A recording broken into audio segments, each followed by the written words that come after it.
Olá galera, tudo bem com vocês? Vamos para a nossa quinta aula. Cai para dentro, rapaz, vem comigo, vamos ver essa aula aqui hoje, vamos ver aqui a formação dos solos. Dando continuidade àquela aula do relevo brasileiro, nós vamos ver a formação dos solos. Então, eu vou ler aqui um pouquinho para vocês e depois explicar esse negócio para vocês. Os principais fatores que atuam na formação dos solos e nas características de cada tipo são a rocha-mãe.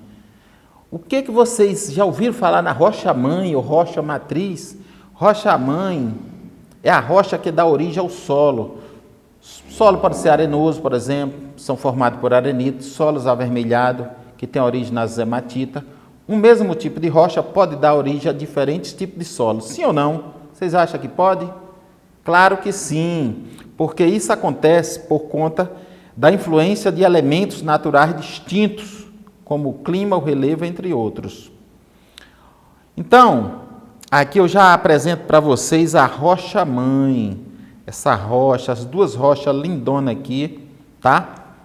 Por que, galera, ela é rocha-mãe? Além dela ser aquela rocha-matriz, é ela, a mãe, não é aquela pessoa que faz tudo pelo um filho. Então, a rocha-mãe, através da chuva, do intemperismo físico, a chuva, os ventos, vai bater, a chuva quando cai aqui nesse relevo, já que ela é inclinada, vai levar esse material, vai erodir essa rocha e vai transformar ela em solo, vai deixar o solo mais rico, ok? Por isso que ela é chamada rocha-mãe, porque é dela que se transforma em solo, nossa superfície terrestre. Então, em regiões de clima quente e úmido, os solos são mais profundos do que em regiões de clima frio e árido. Sim ou não, galera? Por que isso acontece? Claro que sim. As altas temperaturas e alta umidade contribuem para a decomposição dos restos de plantas e animais e também para que as rochas se transformem mais rapidamente. O relevo, a água costuma se infiltrar mais facilmente em terrenos planos e com vegetação, o que favorece a transformação das rochas e a formação de solos profundos. Então é isso. A água tem facilidade de infiltrar em terrenos planos, ao contrário de terrenos inclinados, não há possibilidade. Em terrenos inclinados ocorre da mesma forma que nos terrenos planos? Não. A água escoa, possibilitando a erosão e solos rasos. O que é a erosão? Aquela rocha que eu mostrei para vocês, a água ao bater nessas regiões mais altas, inclinada, serra, ela vai levar, aquele material vai ser transportado. É aquela história lá, água mole em pedra dura, tanto bate até que fura. Ela vai levando, aos pouquinhos, mas vai levando. E vai erodindo, vai transformando aquela rocha e levando aquele sedimento para outras regiões mais rebaixadas. Seres vivos. Quando os seres vivos morrem e sofrem decomposição, passa a integrar junto com as plantas a matéria orgânica do solo, que é muito rica em nutrientes. Além disso, pequenos animais como minhoca, cupins, aranhas e centopeia, entre outros, tornam o solo mais fértil e arejado. Digo, fofo, facilitando a infiltração da água. Então, para vocês verem que todos os animais de uma fauna têm importância, todos os seres vivos têm importância para nossas vidas, para a nossa superfície terrestre. Olha a contribuição. Aqui eu trouxe a foto de alguns animais, o tempo todo contribuindo com esse ambiente, tá? Continuando aqui, essa foto aqui você tem na sua página, acho que 94 você vai ter essa página, 95. Você vai entender a questão dos seres vivos fazendo esse processo, a importância das bactérias, dos fungos, da aranha, de todos os animais trabalhando e tendo contribuição com a melhoria do nosso solo. As minhocas, como está aqui, têm contribuição importante. E quando você pensa em solo, que atividades humanas vêm à sua mente? Pode ser que você relacione o solo à agricultura, atividade responsável pela produção de alimentos e matérias-primas, como, por exemplo, cana-de-açúcar, como a produção do combustível, algodão, usado nos tecidos, soja para alimento, feijão, milho, etc. A importância do solo vai além da produção agrícola. De acordo com a Organização das Nações Unidas, vamos ver outra importância do solo. Essa imagem aqui retrata bem O solo fornece serviços ambientais que possibilitam a vida na terra. Claro, cada quadradinho desse aqui, retângulo desse, você pode ler, que está aí também no seu livro, para você entender as características e a importância do solo, né? No ambiente, a importância disso para nossas vidas. Monocultura e rotação de cultura. Os índios sabem que um determinado pedaço de terra só pode ser cultivado por um tempo determinado. Por que será? A terra precisa descansar? Será? Sim. Já a sociedade urbana acelera a produção usando técnicas. A monocultura, que é o cultivo de um só produto, a gente vai entender as características da monocultura. Então, galera, o índio, que é um grande produtor, ele vive na terra, ele já nasce ali na terra, ele tem um amor muito grande. Não quer dizer que nós também não tenhamos pessoas mais urbanas, o agricultor mais que vive nas horas urbanas. Então, o índio, muitos anos atrás, ele já sabia que a terra precisa descansar. Porque qual é a ideia, galera? Se você planta todo ano, no mesmo, nós estamos falando de terra, de plantas, de produção, se você planta todo ano a mesma cultura de uma determinada área, esse terreno vai se tornar sem fertilidade. E aí precisa fazer uma rotação de cultura. 3 anos ou 2 anos, consequentemente, você planta um produto, uma cultura, depois você já planta outro e assim você vai girando, você vai fazendo essa rotação. Vamos ver aqui. Então, não é o caso da nossa monocultura.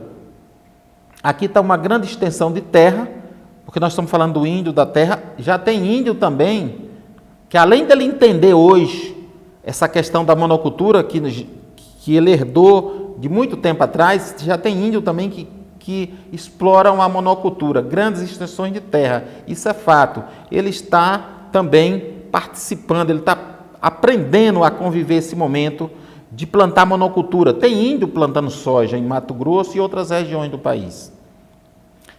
Então, quais são as dificuldades e os desafios enfrentados por agricultores em terrenos irregulares e com forte inclinação? Técnica do terraceamento eu vou apresentar para vocês. Já que nós falamos em solo, nós apresentamos aqui solos planos e agora nós vamos apresentar também solos irregulares, que também não deixa de ser importante, também tem sua contribuição. Agora tem que saber trabalhar nesse terreno. A técnica do terraceamento, observe que você vê algo como se fosse uma escadinha. Essa forma aqui ele consegue absorver mais a umidade. A água que cai aí da chuva infiltra melhor com essa técnica do terraceamento e torna essa área também fértil e que traz lucro para a pessoa que planta aí nessa região. As Filipinas que são áreas acidentadas, têm que ter esse conhecimento do terraço. O terraceamento é uma técnica agrícola de plantio elaborada para a contenção de erosão causada pelo escoamento da água em áreas de vertentes. A área de vertente é essa que você viu, áreas com relevo irregular, inclinado. Essa técnica é aplicada a uma área inclinada em várias rampas. Com isso, as águas da chuva, ao escoarem superficialmente, perdem sua força, removendo menos sedimento do que o solo e causando menos impacto sobre ele. Com essa técnica, você consegue reduzir os impactos. Absorve melhor a água que cai da chuva, sem, no entanto, erodir, né? Pode erodir, mas com menos intensidade. Isso foi inventado pela civilização Inca, que viveu aqui na América do Sul, né? Eles já mexiam com a agricultura, já tinha técnica de plantar e colher, e eles sabiam usar aqui na região do Peru, do México, aqui na América, já tinha essa forma. Uma vez que sua localização se dava em maior parte na Cordilheira dos Andes, onde existe poucas áreas planas, por se tratar de uma forma de relevo geologicamente recente. Atualmente, essa técnica é amplamente utilizada em produções agrícolas no sul da Ásia também. A técnica do terraceamento, que é aproveitar uma borda daquela, um relevo acidentado, inclinado, fazendo aquela técnica, ele vai ter uma produção melhor no seu plantio, na sua agricultura. Solo e agricultura do cerrado. Vamos falar um pouquinho aqui também, já que estamos falando de solo. No nosso livro vem aqui a questão do cerrado. O domínio morfoclimático do Cerrado é composto por diferentes tipos de solo e formas de relevo, que estão relacionados tanto com a composição climática quanto com a caracterização da vegetação e de seu espaço geológico. Em geral, os solos do Cerrado caracterizam-se pela predominância do latossolo. Galera, latossolo é um solo ácido. São solos pobres em alguns nutrientes. Aproximadamente, no Brasil, 2 milhões de área, equivale a 22% da área do Brasil. Então, aqui mesmo no oeste da Bahia, nós temos o latossolo. Estamos numa área de cerrado, né? Propício aqui para a grande agricultura mecanizada, o agronegócio, aqui em Luiz Eduardo Magalhães e em outros municípios do oeste da Bahia. Aqui nós estamos numa região de cerrado, tudo bem? Trata-se de uma formação geologicamente antiga, com relevo relativamente acidentado e altitudes baixas e medianas, que pode ir de 500 a 800 metros na maioria das áreas, mas que chegam a 1.600 metros na Serra dos Pirineus e 1.250 metros na Chapada dos Veadeiros. O Cerrado também apresenta os solos podosólicos ou argilosos, mas em menor número percentual. O maior mesmo são os latossolos. Não esqueça desse nome, que é o solo do nosso oeste da Bahia. Boa parte dele é latossolo. Como foi resolvida a ausência de fertilidade dos solos do Cerrado? A técnica da calagem, que você vai aprender agora. Então, galera, no oeste da Bahia existia, já que nós estamos falando de solo, era uma agricultura familiar, até 1970 aproximadamente. Aí as coisas foram avançando, as técnicas foram descobrindo novas técnicas com água e o fertilizante. Hoje se produz em grande escala. O oeste da Bahia é um grande produtor, não só de soja, mas de milho, de feijão e outras culturas, e algodão, várias culturas, se produz de tudo aqui. Os principais produtos agrícolas cultivados na região do Cerrado, a soja e a cana-de-açúcar também já se planta aqui, algodão, milho e outras commodities.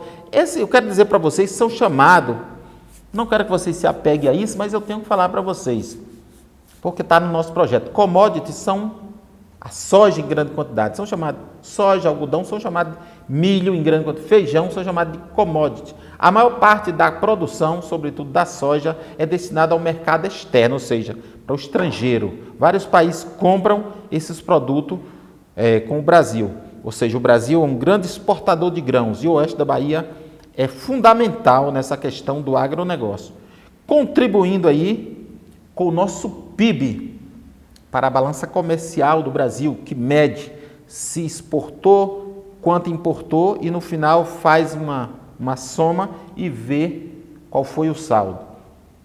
Nós temos aqui no oeste da Bahia a região do Mato Piba, eu quero apresentar para vocês. Observe bem esse nome aqui, Mato Piba. É a última fronteira agrícola do país, localizada no coração do Cerrado brasileiro. O nome vem do acrônimo das iniciais dos estados do Maranhão, Tocantins, Piauí e Bahia. Esse gigante território que compreende 204 milhões de hectares, distribuído em 337 municípios, sendo maior que a área do território da Alemanha. Muito grande, muito importante para a agricultura, para o agronegócio do Brasil, sobretudo aqui no oeste da Bahia. A região Mato Piba, não se esqueça disso. Cerrado brasileiro aqui, algumas imagens para você entender aqui o Cerrado, área de distribuição original do Cerrado, que é também conhecido como bioma cerrado, ou seja, biovida. Esse bioma quer dizer massa da vida, essa região de muitas espécies, de muitas plantas, interessante e importante. Depois nós vamos conhecer mais na frente vamos falar mais sobre as espécies do Cerrado, que existe uma grande biodiversidade de plantas e de animais silvestres, sobretudo no Cerrado brasileiro, e o oeste da Bahia aqui é Cerrado. Monoculturas são chamados também de monocultura. O Cerrado é um campeão de monocultura. A nossa soja aqui é uma monocultura. Por que, galera? Por que é monocultura? lá, quando a gente está estudando, no início lá do nosso, estamos começando a estudar, nós vamos aprender as sílabas. Nós aprendemos uma monossílaba. O que é uma monossílaba? Que é a palavra de uma única sílaba. Então, monocultura, passando isso aqui para monocultura, quer dizer uma só cultura. A soja, que é plantada em grandes extensões de áreas, várias hectares, que você perde de vista assim ao olhar. O caso dessa fazenda aqui, por isso que é chamada monocultura. Se eu tivesse aqui soja, milho, feijão, algodão, já não era monocultura, seria policultura, seriam várias culturas. Como eu tenho uma só cultura, monocultura, uma só, soja. Podia ser milho também, no caso dessa imagem. Olha só a extensão que você vê, muito grande. Só milho, então é uma monocultura do milho, uma commodity. Beleza? Tirando a dúvida aí. Luiz Eduardo Magalhães, no nosso estado da Bahia, oeste da Bahia. Temos aqui a capital do agronegócio, que é bastante desenvolvida aqui, que fez todos nós hoje essa cidade com aproximadamente 100 mil habitantes, que é resultado dessa agricultura forte, que a partir do agronegócio em Luiz Eduardo Magalhães, ele traz por tabela outros negócios, outros serviços, né? Se tem o agronegócio forte, ele vai atrair outros investimentos, e é o que caracteriza hoje o oeste da Bahia, ser esse município forte. Termos Luiz Eduardo Magalhães, termos Barreiras aqui próximo, São Desidério, Formosa do Rio Preto e outros municípios do oeste da Bahia, mas com destaque para esses 4, ter um agronegócio forte, tudo através da agricultura mecanizada e que traz outros serviços, traz universidade, traz comércios fortes, traz indústria e faz todos nós viver de uma forma ou de outra, estarmos aqui em Luiz Eduardo Magalhães, graças ao agronegócio. Está aqui mais uma fotografia do nosso LEM, beleza?